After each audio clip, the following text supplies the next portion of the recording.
Okay, today is the 4th of September 2007, and we are at the Henry Johnson Charter School in Albany, New York, and we are doing an interview with Mr. William Aiello, and the interviewer is Wayne Clark. And sir, for the record, please state your full name and your date of birth. William Patrick Aiello, 16 March 1949. Okay, and whereabouts were you born? Brooklyn, New York. Adelphi Hospital. Okay, and did you attend school there? No, I attended Sanh High School in Lake Ronkonkoma, New York, where I grew up. Okay, and when and where did you enter the service? I entered the Marine Corps in Fort Hamilton, New York, and Brooklyn in 25 June 1967. Were you drafted or did you enlist? I enlisted. Okay. And where did you go for your basic training? Parris Island, South Carolina. And was that your first time away from home? First plane ride, first time away from home, yes, sir. Okay, and was it a rude awakening for you? Yes, it was. I never forget the moment we got there. Nobody ever does anything. Uh-huh. And how long was that basic? Boot camp was, let's see, I got there at the end of June, we graduated August. And what they did, which people tend to forget, is prior to Vietnam you had a 12-week recruit training. During the war, they reduced it, the length, but not the training. So in other words, during the prior to Vietnam, you had Sundays off at Parris Island, if you could call whatever they did off, which I'm sure wasn't nice. But we didn't have Sundays off at Parris Island, and we trained later and longer to get in the mandatory subjects. And what would be a mandatory subject at Parris Island?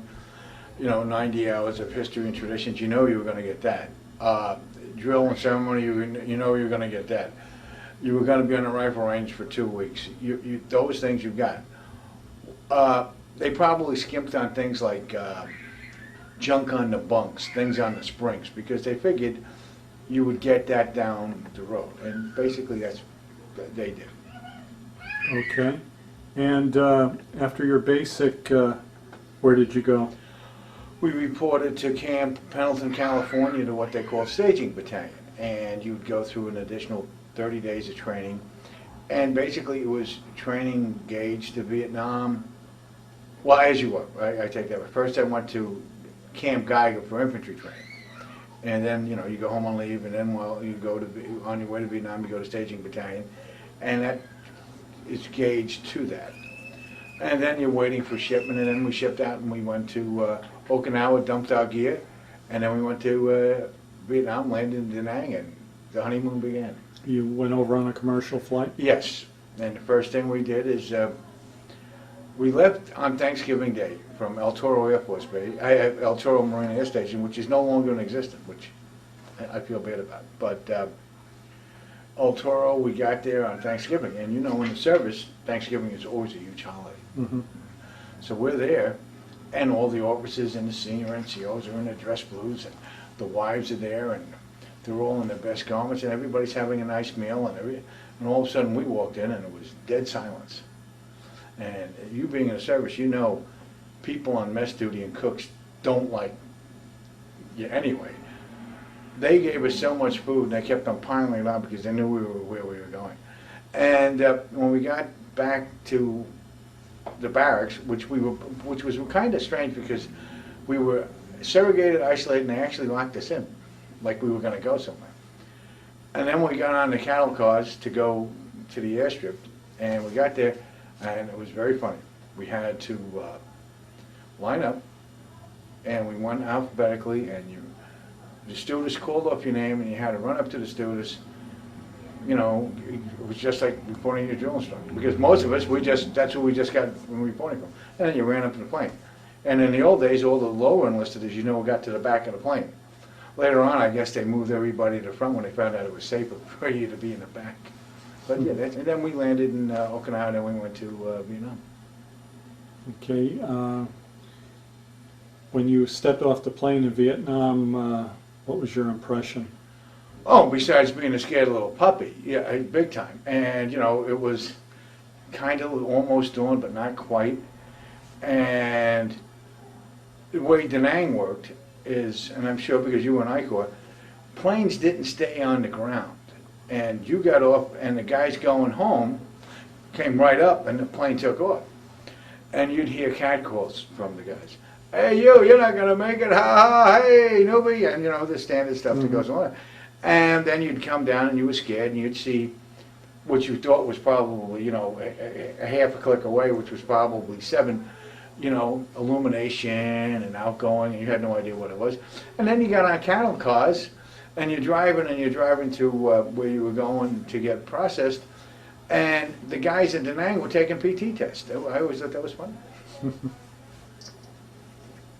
And where was your destination once you left Da Nang? I got assigned to Lima Company, 3rd Battalion, 26th Marine Regiment, 3rd Marine Division, and battalion rear, you know, and then we get into the infamous rear, forward rear, and then finally where you had to go, was in Fubai. And we flew up to Fubai, and thank God, because, you know, the Marine Corps is a little bit different, I think, than the other services. Is we turned in our paperwork, we stood around for what we thought were hours. It was probably an hour and a half. And the guy just threw this manila envelope. We yelled out your name, and it had a letter on it and a number.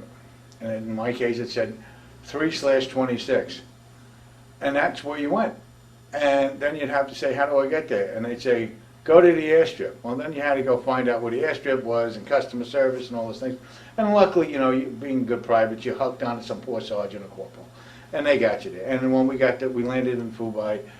There was a sergeant there. He called up. A jeep came for the sergeant. And about a half hour after that, a deuce and a half came for us. And then we reported to the battalion where they gave us our equipment. And they told us we would be leaving, you know, the next day, which I always remembered when they gave us the equipment was the guy gave me a helmet, and it was obviously a bullet hole went in this way, and then the ugly part of the bullet hole came out that way. And that's the first time in the Marine Corps I told somebody, no, I don't want this.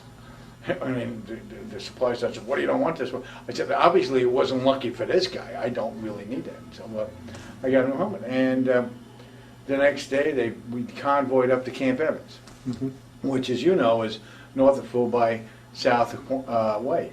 And I was a machine gunner, and Marine Corps machine gunning still an MOS. So he asked for machine gunners, and he put me on a 50 caliber. So I'm on a 50 caliber, and it's on a D-ring on the truck, and you know how that goes, and it's very heavy and circling. That thing beat me up. I'm telling you, I held on to it. It was the monsoon season, so it's raining, and the only thing we have is a poncho, and we still have a stateside utilities on, and you know, that just soaked up the rain and never let it go anywhere. And we finally got there, and it seemed like, you know, all day. And we poured it out, and we went into the S1 tent, and there's some clerk. There's always some clerk who says, yeah, and you guys better not want me to ever see your name again. And this kid is a PFC, and in the Marine Corps, a PFC is an E2. Well, you know, we're all PFCs. And so, being a wise guy from New York, I said, yeah, and why is that? He says, because I'm the guy who sends the letters home that you died. So somewhere in my mind, I said, someday I'm going to see that fellow again. And then I reported into the, we got signed to the companies. And I was the only guy who went to Lima Company. Most of the other guys went to my company, because my company had gotten into a big fight up in Contienda during Operation Buffalo, and they were just getting the replacements, and we were those replacements. And I went to Lima Company. And, you know, the first sergeant gives the traditional, this is how it is, speech, and the supply sergeant was standing there, and all of a sudden the speech was over. So as everybody who's been in the service knows, all right, the first sergeant is done, it's now time for you to leave. And I said, excuse me, and I got to look like, what are you doing? And I said, I'm supposed to sign something. He goes, what do you mean you're supposed to sign something? I said, my brother's in Special Forces in B-52 here in Vietnam. And the Sergeant Major, Cam Pendleton, called me in, and he said that that I wasn't going, and I said I wanted to go, and which was stupid, but you don't have to go. So, making a long story short, but he said I had to sign some form. He said I'd sign it in Okinawa or I'd sign it here. And the first sergeant said, "Oh my God!" And being a first sergeant, he knew what was going on, and he said, "Ooh." He said, "Don't worry, kid, we'll make you the company driver." You know, there's no such thing as a company driver in an infantry company, but that's okay. So I went. And when the first sergeant left, a year later, I said, "Hey, first sergeant, where's the form? I never signed it. I still have it." But yeah, it was. Then I got assigned to a platoon, and I met one of the guys who got wounded during Operation Buffalo, you know, which was the big battle of Cantienne, and Tim Kuline took me in. And I was in his squad, and he took good care of me when I got there. And you know how you imitate everybody, especially when you're the brand new guy. Mm-hmm. So he put his stuff up on these. We were in tents, and they had wooden structures, wooden supports. So he put this thing up. So being I had put it up there. Well, we go to sleep that night, and little do I realize, incoming from outgoing, nobody knows what incoming and outgoing is. All of a sudden, artillery goes off, and oh my God, I got hit. And I know my head is concave. I just know it's concave. And I'm bleeding like a bit. And I'm trying to wake up Tim. God bless Tim. Tim's back from the hospital. He's in the rear. He's drunk. He ain't getting up on nobody. So I crawl out, and you remember how it was all lousy red clay and little pebbles in that area. So I'm cutting up my feet, and I just kind of remember where the corpsman's tent is, and I burst in there, and I say, I'm hit, and the guy opens up. He looks at me and watches me. He says, "Yeah, I think I got 4 stitches, which is up here." And I said, "Gee, my first night in my unit, and I'm in the rear, and I got wounded. This is going to be a long tour." And I lay back into my bunk, and I'm saying, "What's going to happen?" And I go, "Ow." And it turns out, what was it? My helmet. I had put my helmet up there earlier in the day, and I went into bed, and when the outgoing artillery from our own artillery pieces fired, you know how it vibrates, and my helmet hit me. So that was my big, I think that's fine. Okay, and when was the first time you were under fire? Actually, the next day we went out to the Kobe-Tantan Valley, which was a area in the flatlands outside of LZ Evans that went to the mountains, and the enemy had used it to infiltrate. So the battalion was out there operating. So I went out there, you know, and you're the new guy. So what did I know? I made a field transport pack. You know, so I looked shades of World War II, you know, making the big beach landing. And of course I've got 5 gallons of water and a case of sea rations besides my rifle. So we get on the helicopter, then we get off the helicopter at the LZ battalion, and then, you know, a patrol from the company came up, we go through that. And you know what happens. You see a guy fall or trip, you fall or trip, because obviously he knows what he's doing. So we finally get there, and we get to the thing, and I get into the company, and I get sent to the platoon, and I'm beat already.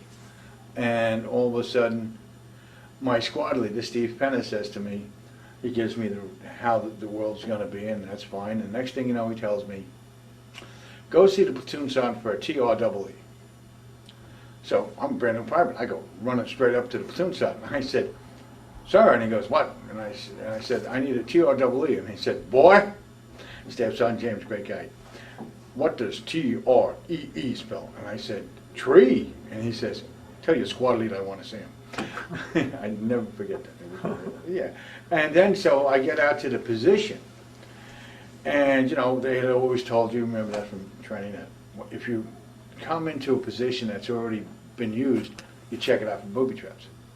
So the guys had been in this machine gun position for probably 2 days, and it was an old machine gun position from some other unit, probably a year or 2 earlier. But since they were short, they didn't have a full 4-man gun team. So I get there, and of course I do what you're supposed to do. I lay flat, I take my rifle, and I hit the bottom. Lo and behold, it's a punchy pit. And it swings open, and you know, there's punchy sticks there. I'm very lucky because I'm stupid, I'm a newbie. The old guys were very lucky because they didn't have enough guys to get into that other position. So that's okay. So then I get to make clear fields of fire, you know, how you clear this. So they give me the machete. So I'm there, and you know, the machete's winning. I'm not. I'm getting beat up by the machete as you swing. And then all of a sudden I'm swinging and swinging. Next thing you know, I fall, and I land in the ground, about 6 feet down. Machete's over there, and I go, oh my God. And all I know is I see a towel and a grapefruit. Sound familiar? Towel and a grapefruit, and it's over there. And I go, oh my God. And I go grabbing for it, and I can't. I get it because I thought it was all over. I must have scared the guy, or he was gone. But anyway, when I went, so once I composed myself, I very warmed up. And I told him, let's see if I found a spider trap out there. You know, might want to check it out. Yeah, but yeah, it was very funny. But then we moved out the next night. The next day we were moving out, and it was the first time they used sea stag. Do you remember what sea stag is? The big Marine Corps helicopter. So, what's the worst thing in the world to be is the last squad to be taken out of an LZ. You know that as well. But with the Sea Stallion, they can take a whole platoon out, and so it's a lot easier. So the Sea Stallion comes in, and you know, the perimeter continually gets very small. I was very lucky. The unit I was in was very, very good at what they did. So that always helped. So you learn just by osmosis, as you know, but the perimeter keeps on getting smaller and smaller, so for the number of people you have, you can protect it. So now we all get on the helicopter, and just as the helicopter's lifting, and we're like that, all hell breaks loose. And all I know is they say, stick your rifle out, because, you know, the Sea Stallion has the big windows. So we put it out, and we were firing, and they were firing at us, and I put, and we just laid fire, and that's exactly as we took off. Like, that's the first time I ever got shot at. And I know I didn't have anything. I'd be lucky if I hit the ground, you know what I mean? But it was fun. I was scared. Mm-hmm. And when did you get sent to Sanh? Well, we went back to Evans, you know, and we were preparing to move up to C2. We were going to go to C2. C2 was an outpost up on the Z. We were going to go there. We were supposed to stay there until Christmas Day. Then we were going to move back to on Christmas Day because there was going to be some kind of big operation. But what happened was we got to Quang Tri, and the battalion headquarters was going to be at Quang Tri.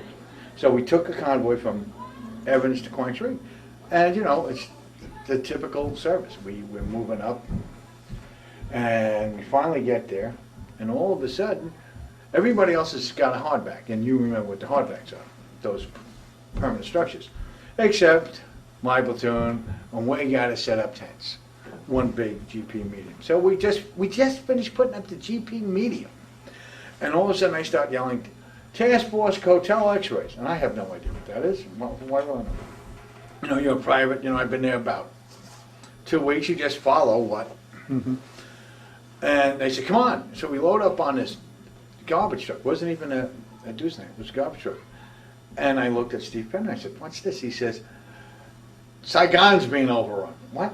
And this is before Christmas Eve. What are we talking about?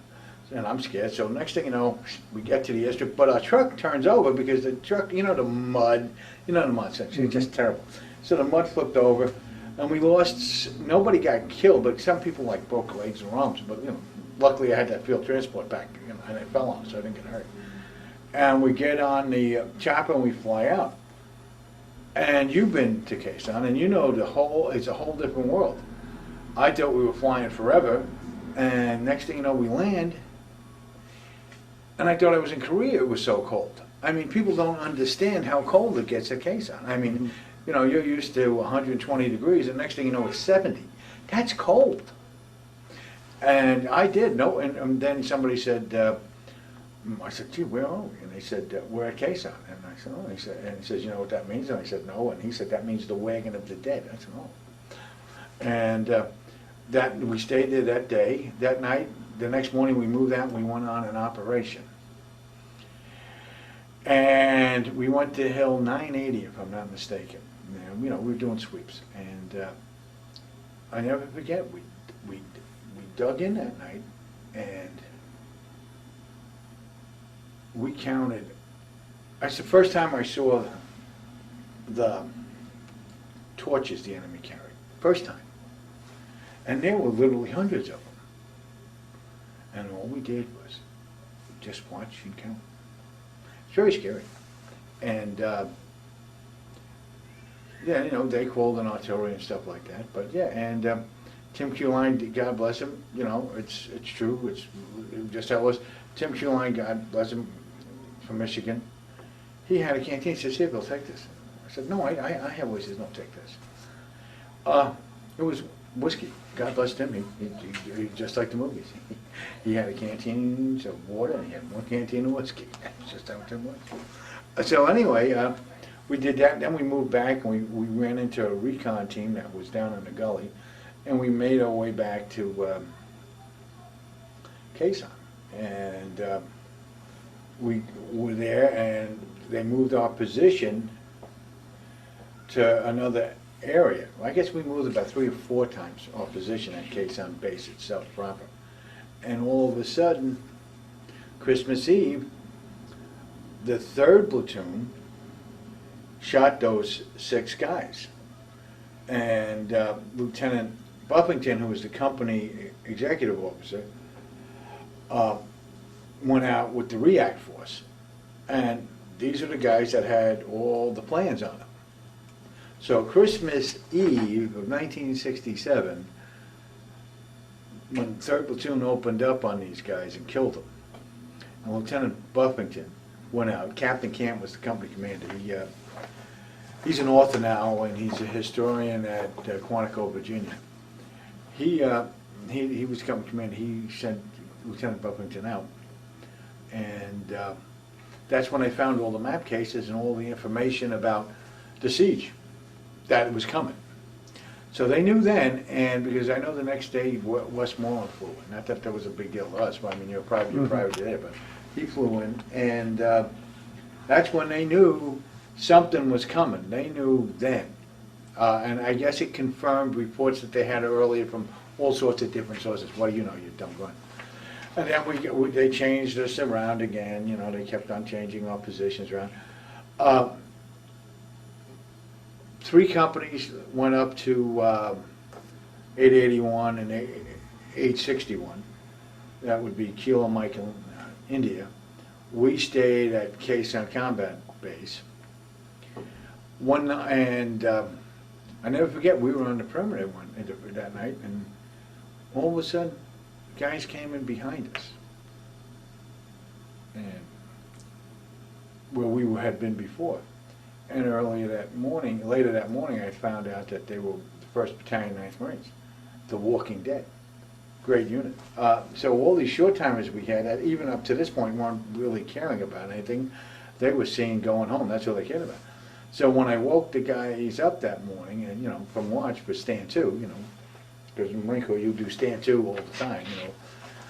And I said, yeah, we had a unit coming behind us now. And he said, who are they? And I said, 1-9. And this corporal, God bless him, he started cleaning his rifle, and the next thing you know, he was all business, because he knew with the 1st Battalion, 9th Marines there, we were going to get hit. And he was very, very accurate about that. And yeah, so I stayed there during the siege, and I got wounded there, and then we took... let me ask you this, how were you wounded, shrapnel or... Yeah, I know what it was, I don't know if you're familiar with the topography of Quezon. There was the Montagnard village, and I had a .50 caliber position. I think they put a number on it, 101, which is the other interesting thing, you know, allegedly, what do I know, but allegedly Lyndon Payne Johnson would walk at night and he would go down to the sandbox of Quezon. We had all these positions outlined, and we had little numbers on our positions. Mine was 101, I never forget that one. And allegedly Johnson would watch and look at that. I no wonder the man had a nervous breakdown, but yeah, but he would look at this. And so it was where the road was coming to. So if the road was this way, we were right here, and we had the .50 caliber. The Brew Village was over here, and the SF compound, the Special Forces compound, was over here, and the main gate was there, which was always, secure. And the next position over was an anti-tank position. and we worked in unison if in tank, because the only way the tanks could come is if they came this way, and everybody knew that. And we had the 25th Chemical Company come from Korea, of all places. They laid the mines. That was another joke. I always loved that about, you know, the engineers lay mines, but you know who dig the holes for the engineers? The grunts. So you'd have to dig these holes so they could put up mines in there. You know, they couldn't dig the holes, but yeah. But anyway, so they did that. We had a lot of anti-personnel mines, anti-tank mines in front of us, and thank God. My position alone had 15 claymores. And then we had the Imperial Japanese Marine Corps, because every hole had a claymore that the last man alive before it was overrun was to use it. And it was always to blow up the hole.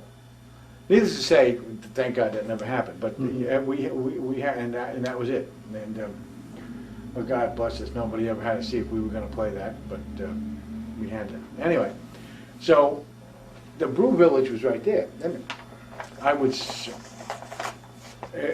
maybe it's as far away as that skyscraper right there. And what happened was, earlier that day we had seen them moving into the village, and the snipers went in. They went to the positions and we couldn't find them. Worked each other. Guy had dropped some wire, and they said, "Let's give the guy a hand." And what happened was they had snipers, the enemy snipers in there using mortars, and we were just a target of opportunity. They dropped a mortar on us. Gary nearly got wounded really bad. The guy who was doing the initial work there, he got wounded really bad. Tim Q-Line got wounded really bad, and I got hit in the head. And Corporal Boone, great guy, said, "Come on, Bill, the guys are hurt." So we went and we got them out. We picked them up, we ran them into the hole. Tim, Gary Neely, and this other guy, we got them in the hole. And all of a sudden, you know, it's like firemen and policemen. You never have enough corpsmen, you have too many. Right away, all the corpsmen from the platoon got there, and that was great. And so they're taking care of the guys. So I go into the position, and I start to smoke a cigarette, and I go, "Gee," then, you know, the next thing you know, Lieutenant Madison comes in, and he says to the doc, young doc, new guy, and he was just looking at me. He didn't say anything, he just looked at me. And he said, "Anybody else hit?" And he's looking at me, and he sees me, and I was just scratching my head because it hurt. But see, when I initially got hit, it felt, you know, that's the way everybody gets hit. You know, I mean, I felt heat, a light, and I was on my back. And when Corporal Boone had said, "Bill," that snapped me out of whatever I was doing. So I said, "No, it's just bleeding, sir. It's okay." He says to Doc, "Put him on the casualty list and go to battalion aid." So I went to the battalion aid station, and there were a lot of wounded there. And if I said there were 20, there might have been 30, or there could have been 12. But there was a lot of guys in this bunker. And they were all one, and the docs were, we had one battalion, the battalion surgeon and the corpsman at the battalion aid station. And they were working on them. And I never forget, I look in and I see Tim. By now Tim has been initially taken care of, and Tim is as high as a Georgia pine on the morphine. And he just said, "Hey, Bill, tell the guys morphine is better than pot." I love that line. To this day, I thought that was the greatest line I ever heard in the whole war. So I go there, and because I was hit in the head, and it wasn't serious, so anybody, you know, wasn't serious, said, "All right, we can't give you anything because it's a head wound." So they put a corpsman here, corpsman on my arm here, corpsman on my arm here, another corpsman holding on my head. And they put that towel on, you know, with the hole in it where they're going to do it. So they start pulling, and obviously it wasn't a bad one. But, you know, I would feel once they were pulling the shrapnel out, you'd feel it pulling. Mm-hmm. So, and by this time, I just want to go to sleep. You know, you're a dumb grunt. You know, hey, I can go to sleep, I can go to sleep. They wouldn't let me go to sleep and hold my head up. And that's fine. So they're pulling the stuff out. Then they say, okay, they start stitching me up. And the head corpsman says to the doc, "Oh, Doc, why don't you do this kind of stitch?" I said, "Excuse me, a plain one will be all right." And the doctor said, "There's enough cooks in this broth, you just shut up." So they stitched me up, And I go, they put me over where the other guys are. So I say, hey, great, I'm gonna get a full night's sleep. Boom. And next thing you know, a guy comes through the flap of the bunk and says, all walking wounded, back to your positions. They're coming. So I go back, along with a bunch of other guys, so it wasn't like I was the only thing guy. And we get there. And luckily, it was a very uneventful night. It just warm, like most of those nights. Mm-hmm. And, yeah. And then we went to, we did the siege. Major Caulfield was the S3. He later became a major general, good man. And he came from Long Island, different part of Long Island than I did. He came from Bayshore. And he came when we'd always have to redo the holes because they'd always check. And I remember Major Caulfield saying, we just finished digging a hole this time, and we thought it was perfect. He said, no, you got to move it a little bit more this way. You know, what are you going to tell a major? You know, you just. And he says, you're from Long Island. Yes, sir. And he says, remember, you're too smart to get hit. Yes, sir. And of course, that night I got hit. Then he came back the next morning. He says, I'm not going to tell you that anymore. Okay. Yeah, but so it was, and my platoon sergeant and my platoon leader, Lieutenant Madison, Lieutenant Staff Sergeant James, and our platoon guide, and I forget his name, great guys. I mean, at the time I didn't think they were great guys, but they were. They really cared about us. Then we did the siege, and I guess the strangest thing was our colonel, Lieutenant Colonel Studd, S-T-U-D-T, the best officer I ever spent in all my 24 years in the service, by the way. Best bar none. He had us go out on an ambush. Now, 2/3 of the platoon, Lieutenant Madison led it. You know, he's a 21, 22-year-old person, you know. Then he was old to an 18-year-old kid like we all were. But, geez, you're 22-year-old, and this is a big burden on this guy's shoulder if you look at it. And it's a patrol where we're supposed to be, in reality, the early warning system. We're to go out by the drop zone, set in, at this likely avenue approach where a regiment is supposed to come and hit the base at. And we're supposed to initiate an ambush. So, you know, we do the rehearsal like we always did. You know, we God bless the Marine Corps, we would do that. So we went through the rehearsal and we did all that. And then they said, we're going to have communion, you know. So Father came and gave a service. And I never forget it. We're in a bomb crater. And I was the altar boy, which I thought was cool.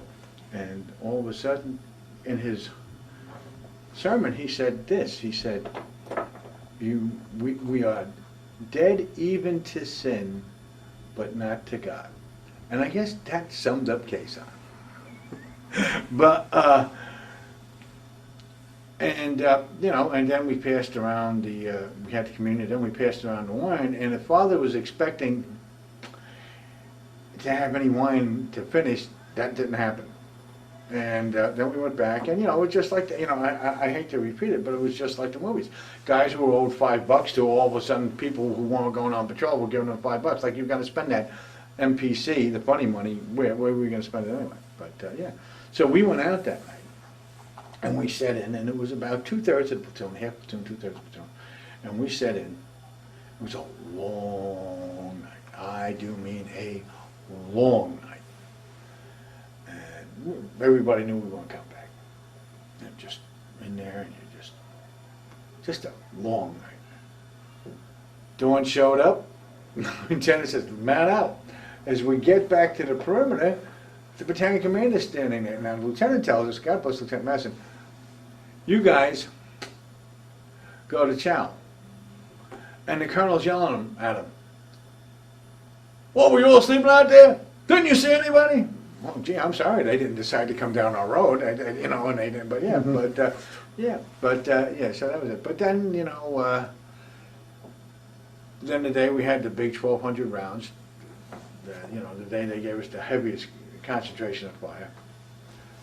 I think that was the lightest day of injuries. I don't know if that makes sense or not. I don't know if it's true. To the best of my recollection, my platoon didn't take any wounded that day or killed, and I don't think anybody else did. because when it was just, they were just coming all day.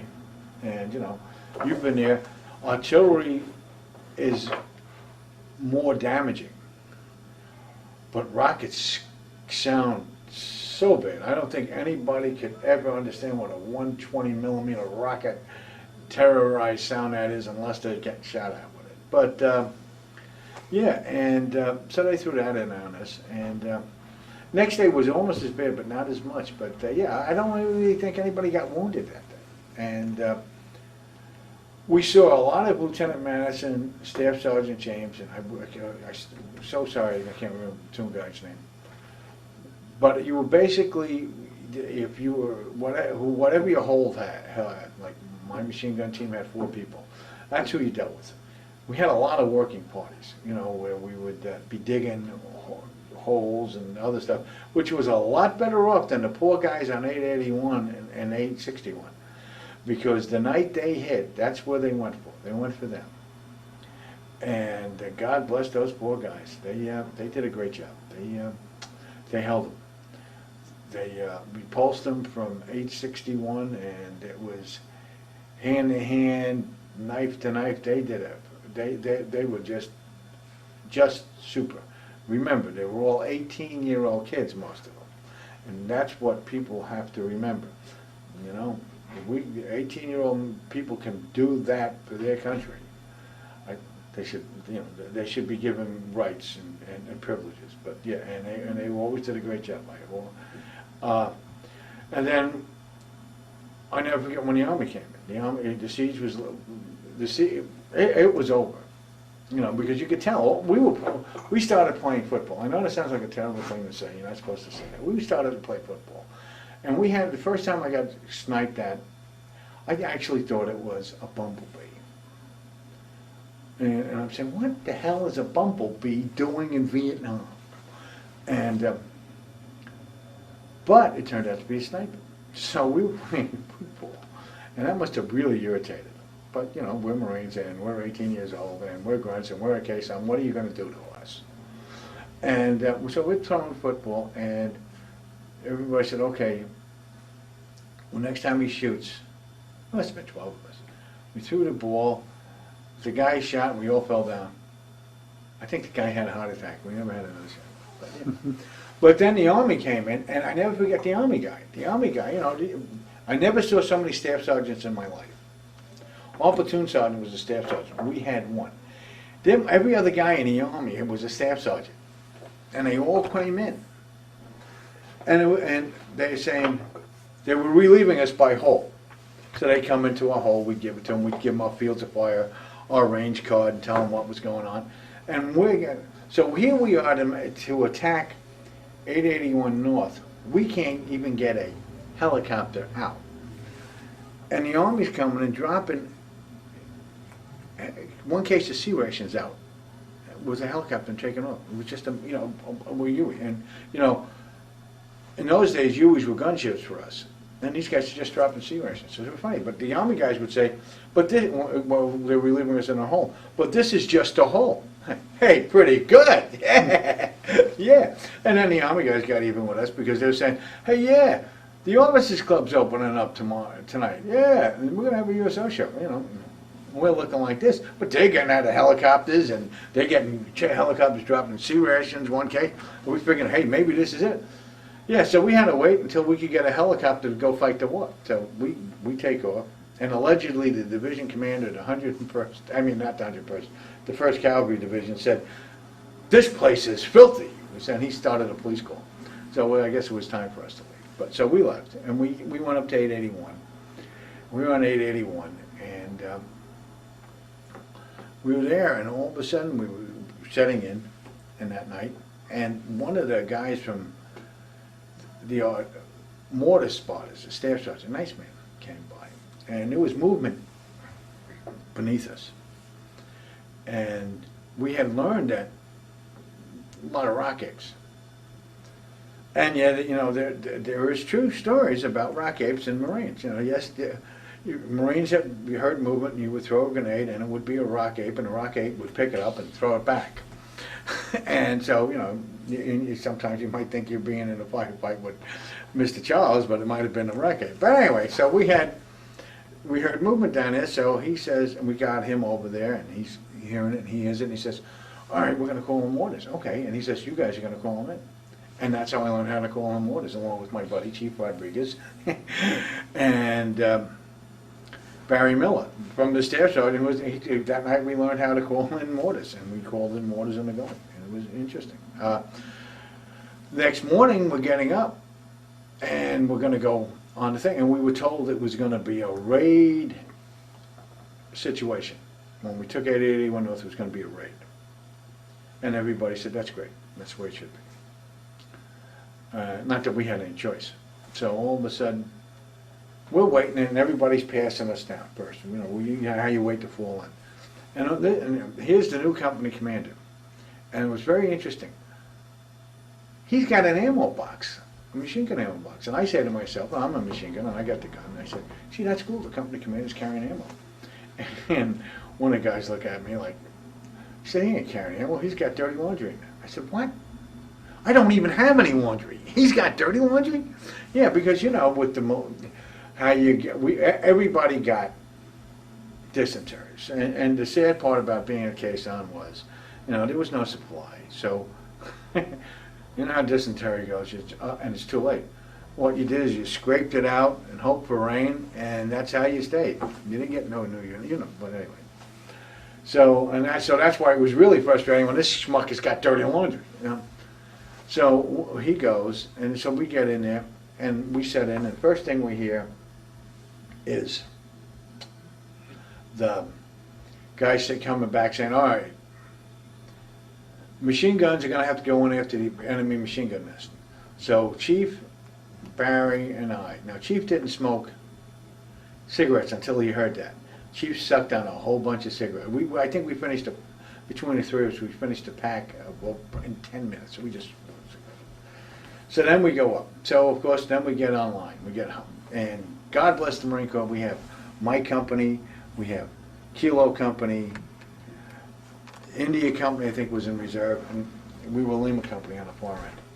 And our battalion commander, Colonel Studd, is leading the charge. He's not doing anything. He's the man on, he's there. He's not in some helicopter up there. Look, he's with us. And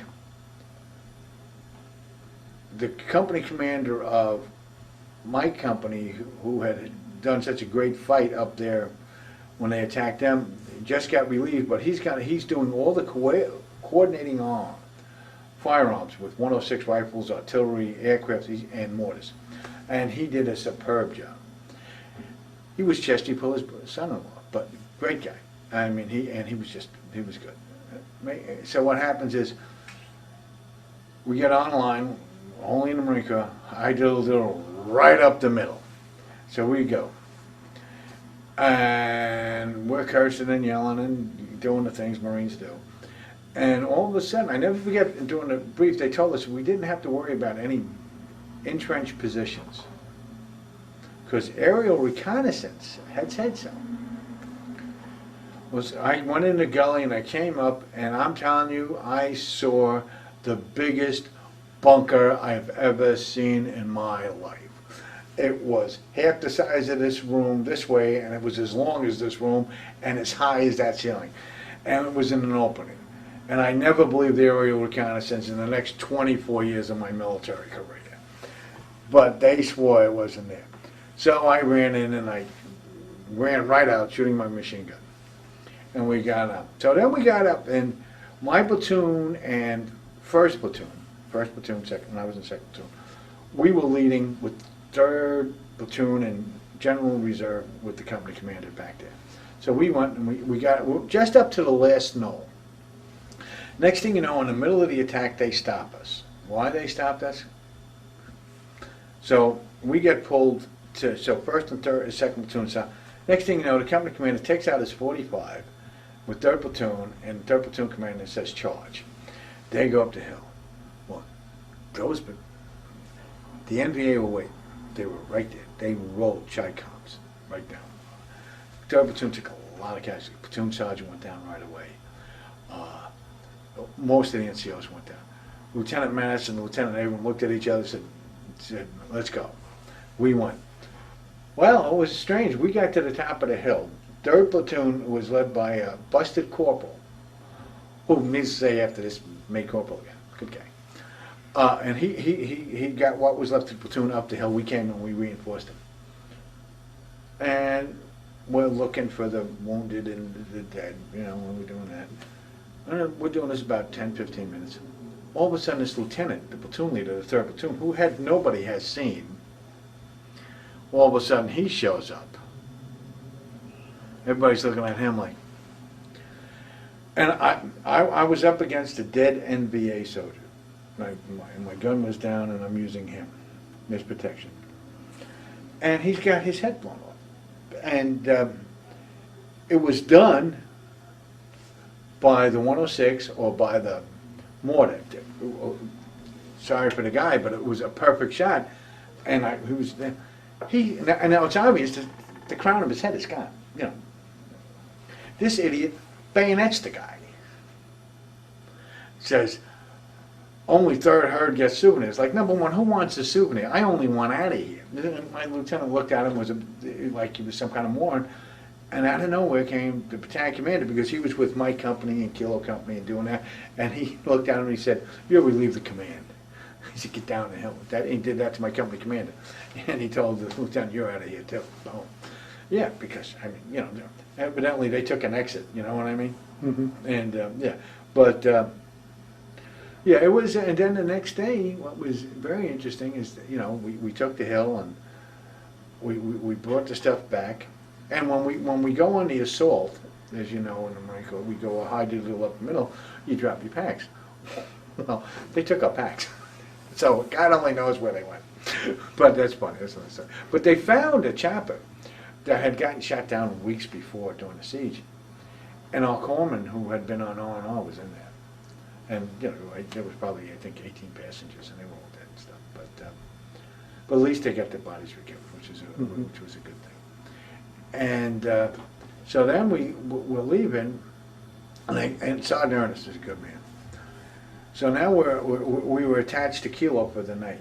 So we're with Kilo Company, and we're between 881 North and 881 South on this knoll. And all of a sudden, choppers are coming in to take us out. So, of course, when you're attached to another company, you're always the last schmucks to come out. And it's a C-40, so if the Chinook is a 47, these were 46s, these Sea Knights. So they come in, and they're coming on. Next thing you know, just so they let us know they're still there, they drop mortars on us. So they hit a crowd, we go to the side, we return to fire. And Sergeant Ernest, God bless him, and he's another guy who's under 30. He's already gotten one tour in. He says, "Give me the," and I said, "What, Sergeant Ernest?" He said, "Give me the," "What, Sergeant Ernest?" He goes, "Give me the MF laws." We had laws, but he had two in the back, so he couldn't understand. But I seen him knock out 6 mortar positions in a half an hour. Sergeant Ernest was that good. And then this helicopter came, and now Sergeant James is there with us, the platoon sergeant. And we've got wounded, we've got dead, we've got equipment. And we're knowing we ain't getting back. So we're just setting up ready for what's going on. I don't know where this chopper comes in. Boom, Sea Knight. This major comes out and he's a pilot. And he says, "I'm leaving this goddamn hill in 30 seconds with or without you." And well, we were very happy to see that. So we flew in the caisson. No, we didn't even land. Yeah, we flew in the caisson. And then we got off the helicopter, and then we got on another helicopter, and we flew to Quang Tri. When we got to Quang Tri, we landed, and the division band was there. And, you know, they played When the Saints Come Marching In, which is the standard, you know. And now you look at yourselves, because now you're in the rear, and, you know, you got all these people, they got clean clothes, they're washed, they're shaved, they got haircuts, and you're like, so the first thing they do is they let us eat. Now this is the first time we've probably eaten good food in at least 80 days, if not more.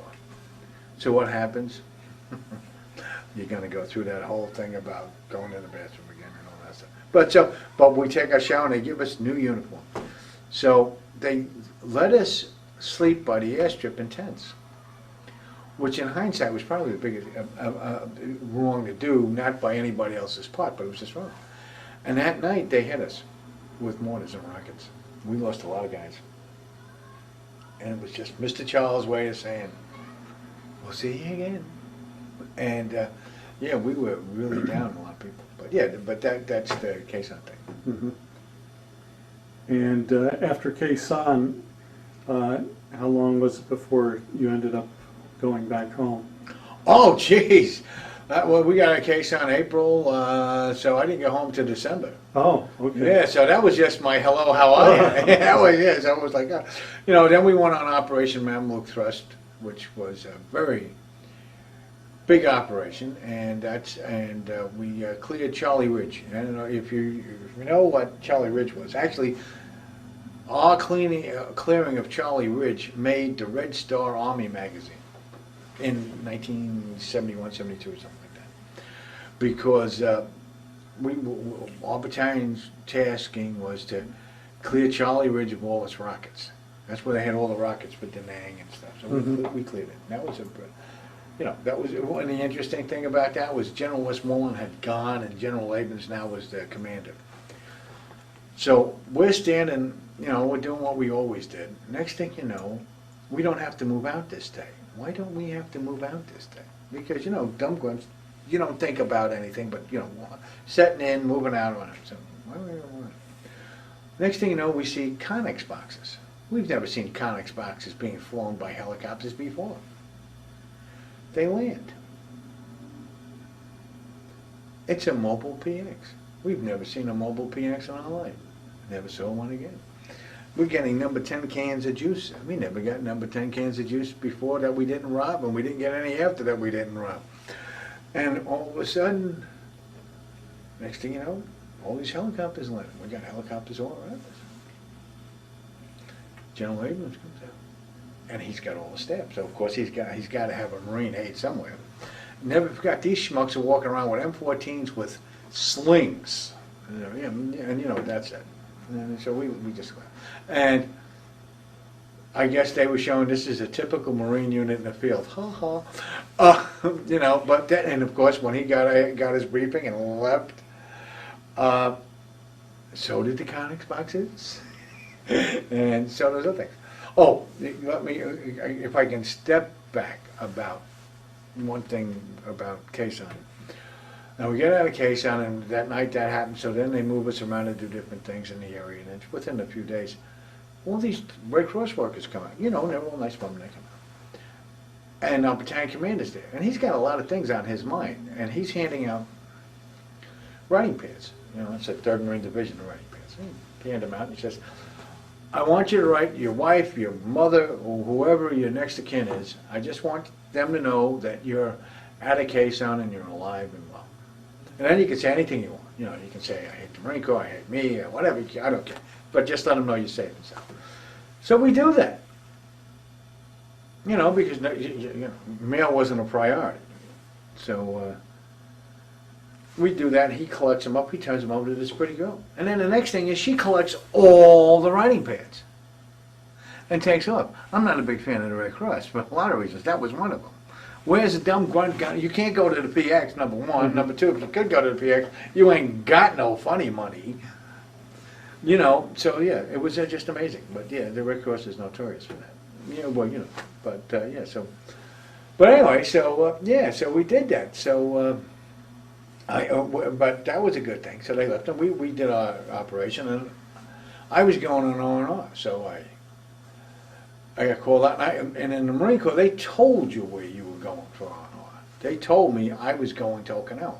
I said, but First Sergeant, I don't want to go to Okinawa. I just came from Okinawa.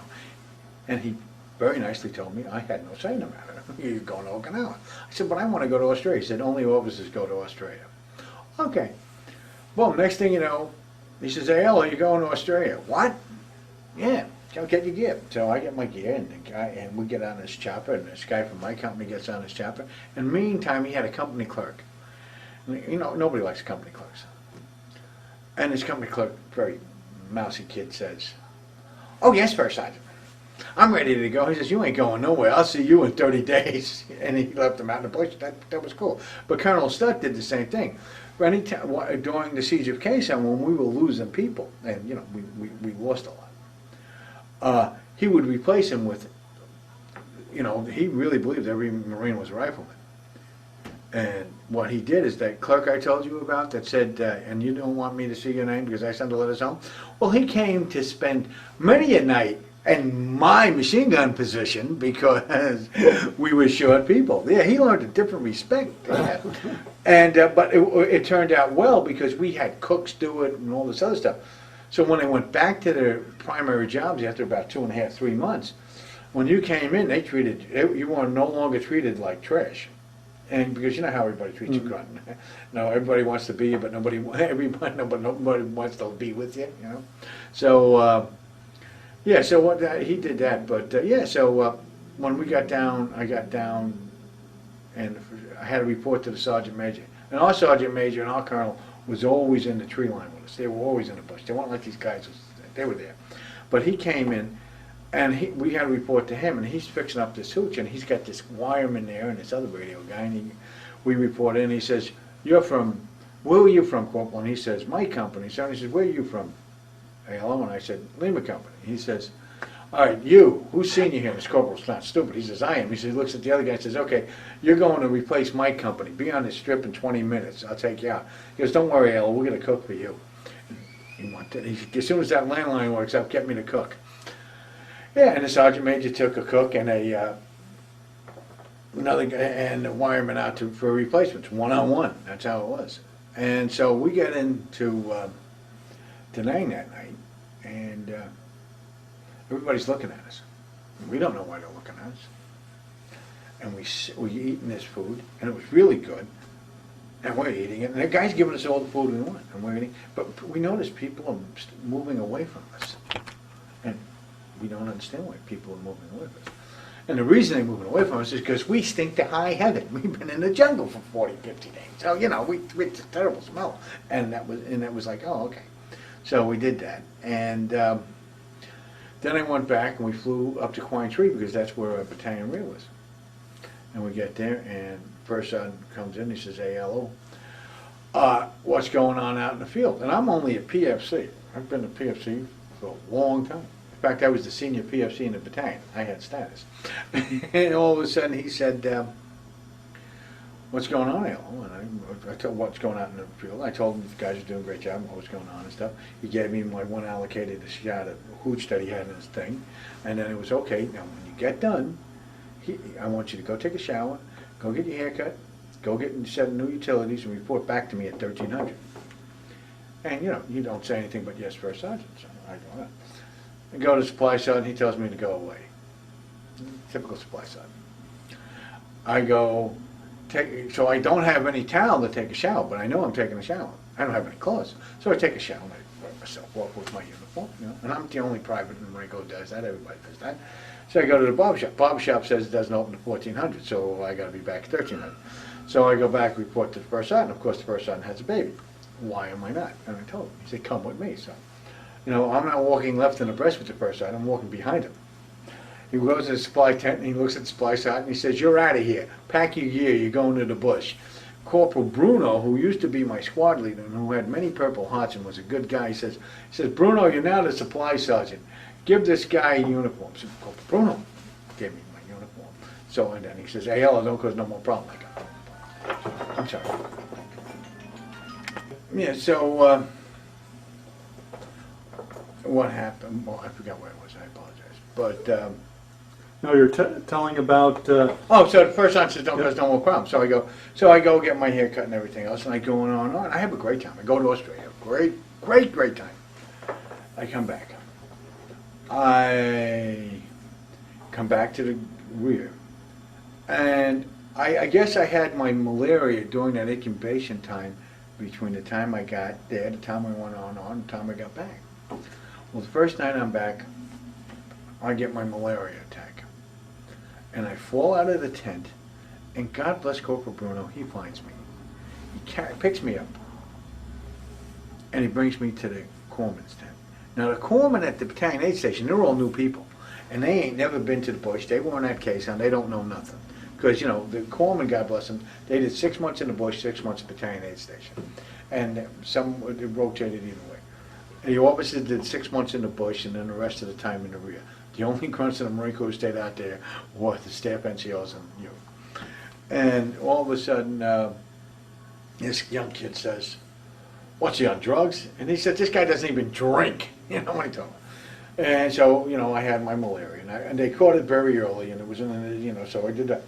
I was all right. Then I went back out to the field, and you know, we did a really good thing. And then I remember coming back, and we got a brand new first lieutenant, and this guy was an MP. And now I'm back at Da Nang. We're all ready to go back out. Sergeant Major's there.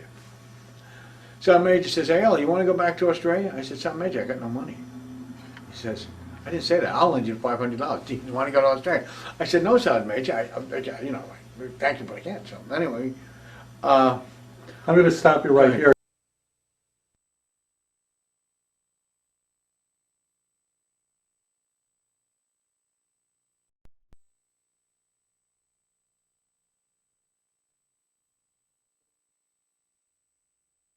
The first sergeant offered to pay your way to Australia. Sergeant Major. That was the battalion Sergeant Major, big deal, you know. And no, thank you. So we're going to go out. So we're going to go back to the unit. So now we're going to go convoy, which is fine, but we're going to convoy by Amtrak, amphibious tractors. Cool. So all of a sudden there's a new lieutenant because they had brought over all these people. Now they needed we needed replacements because we had none, and we had used up a whole lot during Quezon. And then after we got out of Quezon, now of course now we didn't have a priority anymore. Now they needed to give us more bodies, so they disbanded one of the MP battalions. So we got an MP officer, and we thought we were being nice. You know, we were filling up at the Water Buffalo canteens, and we said, "Hi, Lieutenant," and or "Good morning, sir," something like that. And this schmuck said, "Take the cigarette out of your mouth and salute me." So we made sure we saluted him in the field too. But yeah, he was a schmuck. He didn't last long. Our company commander ate him. We got a very good, when they got rid of that one captain, the next lieutenant company commander we got, company gunnery sergeant Brewster, Major Bennett was the company commander. The best Marines you ever met in your life. They were both enlisted guys before this, and they worked as drill instructors together for years. They were the epitome of the Marine Corps, and they didn't. In fact, the first time I met Gunny Brewster, he was going to kill me, and I knew he would have. But you know, when you got out of Quezon, you really think you were a bad guy. You know, it was like, what are you going to do to me? I fought the big battle. You know what I mean?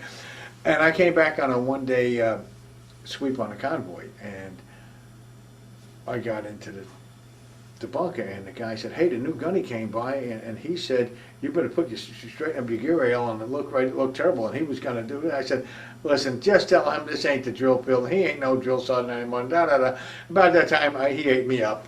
And nicest man you ever want to be. Gunny Brewster, the first guy in a firefight, great man.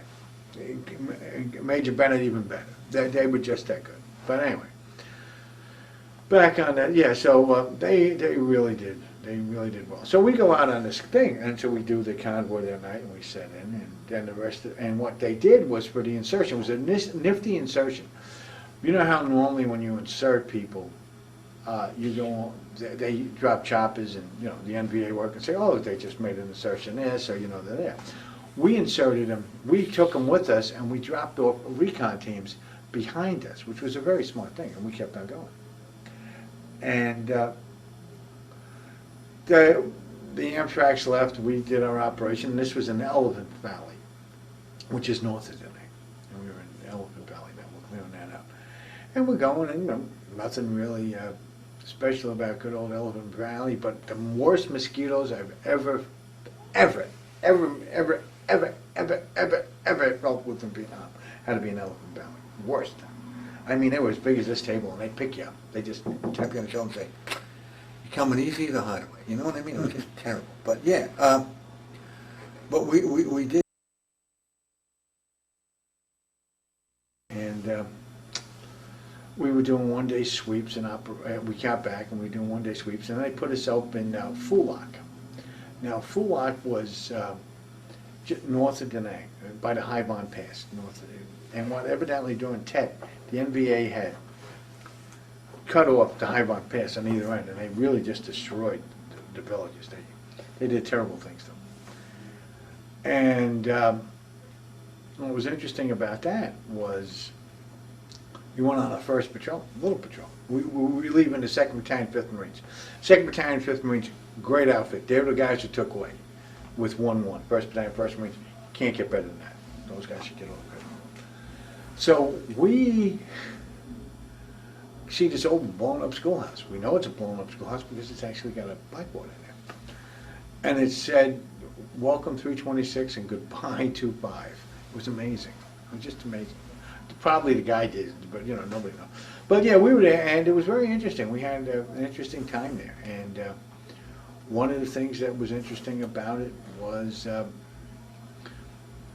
about 5:30 that night, we got a lieutenant shows up. In the interim, we had a Motor T officer as a lieutenant too, as a platoon leader. Good guy, he's trying, but he's motor transport officer. The next thing you know, he says, I'm the new lieutenant. And there's something strange about this guy. He looks a little bit older, you know? He doesn't have that typical second lieutenant look. So they bring up, and I get on the radio, and I call over to the company, because we're on platoon patrol basis, and I said, you know anything about a new lieutenant? And they said, there's no new lieutenant, he's a turncoat. Because remember, we had to deal with turncoats. You remember that. You remember what they did at Marble Mountain in '68. And that was just happened, so everybody was looking for him. So they said, battalion knows nothing about him, snatch him up and take him to the battalion. Put an M16 on him, they drive him off to battalion. Hey, I'm a hero. I caught a turncoat. I can see the citation now. I'm thinking, this has got to be good for a 3-day R&R. I am knowing this is great. What happens? It was your old... Oh, we forgot to tell you. This was Lieutenant Hoover. He's been a Mustanger. He had 12 years on the drill field. He came back. He was a very good man. He actually promoted me to corporal. But, yeah, he came in and he walked up and he told the lieutenant, pack your gear, the jeep's waiting for you to get out of here. He came over and he did a very interesting thing. We had the LPs out. And what he did was he opened up with an M79. You remember an M79? Mm-hmm. And he'd fire out of the danger zone so nobody would get hit at the LP with the M79 fragmentation. You know, nobody ever went to sleep anymore on that LP. No. And we were doing what they called killer teams. You take a patrol out. Say that we call it the afternoon patrol. You take the afternoon patrol out. 4-man killer team, 1 machine gun, squad leader, or assistant squad leader, patrol leader, 2 riflemen, and you'd set in, and you were a mobile ambush. You would go all night long. What would happen is they copied this from the British. If we made contact, we'd do a ring of fire. They'd surround us with mortars, artillery, and we keep on moving.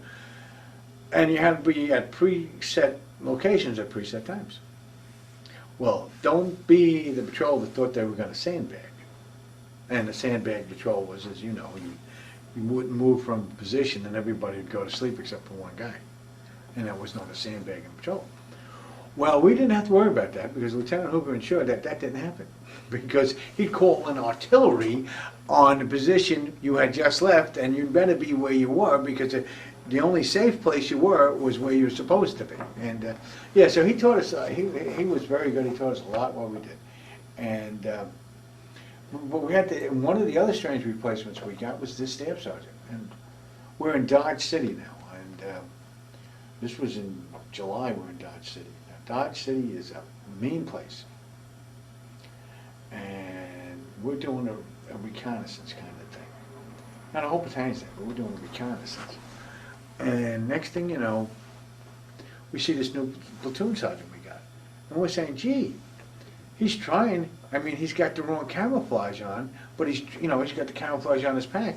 Next thing you know, Lieutenant Hoover comes over, punches him, and throws the stuff on his back. We're 19 years old.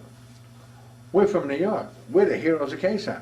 None of us knew this idiot was drying out marijuana. Oh yeah. So boom, boom, boom. So Hoover did. So he dumped this schmuck. And all of a sudden, we're going on and going on. I'm getting a lot of fire, a lot of fire, a lot of fire. And that night we set in, and I never forget, they fired at us from underneath us. They were in the perimeter underneath us. And we had a guy who had malaria, and he had it real bad. And you know how malaria hits, bang. Well, you know, in the Marine Corps, choppers don't come out at night. And God bless the corpsmen, they worked this guy all night, and they saved his life. First night, they took him out. And the next day, we're humping again, and water very hot, because it's flat. It looked like it must have, and we're talking miles and miles of nothing but old dried out rice paddies. And in the middle of it was a rock marine outpost. And we had gone in, we're coming back, and tough patrol. And you know, the Marine Corps always believed in having a pilot on the ground with you. So here's this, you know, we're walking, and we just happened to be by the colonel. And he says, I need the air officer. Where is he? Oh, he's back there. Now this pilot was in typical, I mean, he could probably do a triathlon, you know what I mean? But he couldn't hump. You know how people can't hump? This boy could not hump. He comes running up, and the colonel says, he takes his hands on the radio, and he beats him like a dog. He says, where are you when I need you? Boom, boom, boom, boom, boom, boom. And we're going, and you know what? Nobody felt sorry because he should have been there. And so he calls in, and he gets the fighter aircraft. And that's, remember the OV-10s, they were brand new? I never forget, the guy came down swooping, and we're thinking it's like that old P-38, because that's what it looked like. And he threw cigarettes to us. We thought, oh, thank God, this is a great guy. And all of a sudden, Charlie, stupid as he is sometimes, opened up on him. But unlike the Piper Cubs, he could fight back. And I guess Charles thought he was a Piper Cub. He wasn't, as you know. He opened up with that machine gun. It made his day all bad. But, yeah, so then we do that. And, yeah. Then we went to Anwar, and I never forget going to Anwar. We went on a 5-day mission looking for 10 turncoats. We didn't walk past 2 o'clock in the afternoon at all. No time did we walk past 2 o'clock, and we set in, and we had strict orders. If anybody came over to us from the right or from the left, from the rear, or from the front and spoke English, we would shoot them. Because don't trust nobody, because we were looking for 10 turncoats. And we found base camps and all the other stuff, but we never found them. So we left. But those are the guys who did Monkey Mountain and Marble Mountain, where one guy dressed up as a major in Special Forces, and he was a turncoat. He wasn't really a major, he really was in Special Forces. And then he cut the wire. And what happened was that night, Mr. Charles came in, where he had cut the wire, and they blew up 13 helicopters, I think. But yeah, so it was very... Yeah, so we did that. We went down, and then of course we did Mead River. Mead River was again in Dodge City. I think we had found so much stuff in Dodge City that then they planned the operation around that.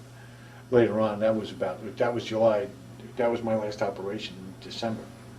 But yeah, and then I went home. I got home in December of. I left 12 December 1968, and I never forget getting on that plane. 2 things. One, I saw my junior drill instructor, who was a real pain in the butt, really mean, nasty guy. You know what his job was in the Marine Corps? To put you on a plane. Thank you a lot, bud. But there was a guy named Rodriguez, and they made poor Rodriguez's life miserable when he was at boot camp. And they told him how he was going to die in Vietnam. Rodriguez was carrying 4 AK-47s on his shoulder. And, you know, that meant that he killed. Those AK-47s, they were his. He learned them the hard way. So making a long story short, yeah, then we went back to Okinawa, then we landed in El Toro, and it was just simply amazing. I never forget it. We were taxiing up, and some very bored 01 came, we had an admin guy, you know, a little Lance Corporal, came onto the plane and was going on, very bored that he had to give this speech. On behalf of wonderful people, welcome back to Vienna, and all that nonsense. And you could see all these officers and wives and senior NCO's wives who were stationed in Camp Pendleton or were out there waiting to see him. And he says, and nobody will jump over the white fence because they'll be in trouble. Yeah. So what happens as soon as the door opens? The majors and the colonels and the captains and the sergeant majors and the staff sergeants jump over the fence and they see the loved ones. But the flight out of Da Nang was the most. The stewardess later said she never got over the fact that when the guys left, especially the Marines, when they left Da Nang, it was silent all the way to Okinawa. They did. Yeah. It was just, you know, that's just how it was. And we got there, and then they stand there, and the guy says, we get on the line, you know, they give us these little cards. Remember the Hong Kong flu? Guy says, yeah, you'll keep these cards timed at all time. Why? Because if you fall out, the health department will know where you came from. That's why. Okay. So then he told us about the Hong Kong flu, and of course we got blamed for the Hong Kong flu. So then we get online, and the guy's standing there, and he goes, and there's where you're getting your real orders. You get orders to get out of the country. Now you're going to get your real orders. And he says, okay, you're going to the 2nd Marine Division. Okay, Canton, Germany. I said, fine, like I had a choice. And he says, how you going? Now, I bought a first-class ticket in Freedom Hill in Da Nang. And the only time I ever flew first class in my entire life. But leaving Vietnam, I was going to go first class plane ticket home from California. And so did my buddy Jimmy Hughes, who's from New York, too. And he says, okay. He says, no, you're not. You're going by train. I said, no, I'm not. I'm going by plane. I got a ticket. He goes, no, listen. You get extra travel time if you go by train. Because he asked me what unit I was in Vietnam, and I told him. He said, oh, okay, you're going by train. So my buddy's behind him, and he says, and how are you going home? He says, I'm going home by train. He says, no, you're not. You're going home by airplane. That's just, yeah. So we got up there, and I never forget, we got to the airport. And I'm not even in the country 2 hours yet. And we go to the bar. And we sit there at the bar, and the first thing is a bartender, and this guy must be 23 years old. He says, can I help you guys? He says, yeah, can we have a beer? You can't have a beer, you're not old enough. We're both corporals. We're 19. All right. Can we have a soda? Because you know you don't want to be drunk. Yeah, but you can't have it at the bar. You got to sit at the table. So then we go to a restaurant. So you know what you want to eat. So I got an egg salad sandwich and French fries and a strawberry milkshake. And I forgot what Jim got. And we had the rudest, nastiest, rottenest waitress you'd ever imagine. And she was really rude. And we gave her, when we left, I gave her a $20 tip. Jimmy gave her a $20 tip. She was shocked. We're talking 1968, $20 around Christmas time. $20 each, that's $40. That's a whole week's whatever. So she was shocked. So we're walking down the airport, and there's a college kid with his wife and a brand new baby. And we're walking down. You know how you could sit right outside? I mean, you know, there was the entrance way to the airport. We go there, and we walk in. So we go to sit, and this lady screams in the middle of the walkway, "Oh, baby killers!" I mean, they did that. I mean, you know, that was just unbelievable. And you know, we didn't do anything. And when we went, now we already had first class tickets, so as soon as we got there, we went up to the counter. The lady told us to go back online. Of course, it's a long line. We finally get there 20 minutes later. She said, "Why didn't you get online the first time? You're first class. You don't have to wait." But that was the kind of that was the negative side of that. But like I said, the reason I enjoyed the service, I stayed in the service, and I don't think the reason I didn't have any problems, or most of my friends didn't have any of their problems, is because we stayed in the service. Yeah.